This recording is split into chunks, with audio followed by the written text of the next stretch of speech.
মিয়ানমারের রাখাইনে বিস্ফোরণের বিকট শব্দে কেঁপে উঠেছে কক্সবাজারের টেকনাফ সীমান্ত। এতে আতঙ্কে আছেন নাফ নদী সংলগ্ন এলাকার মানুষ।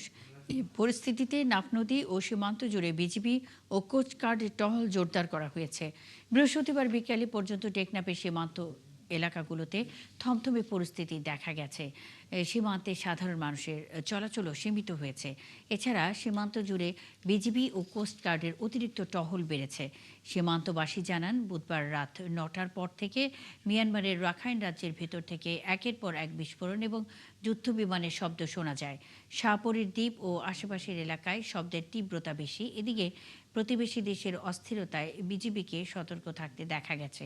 এ অবস্থায় রোহিঙ্গা অনুপ্রবেশ ঠেকাতে বিশেষ দৃষ্টি রাখা হচ্ছে বলে জানিয়েছে প্রশাসন।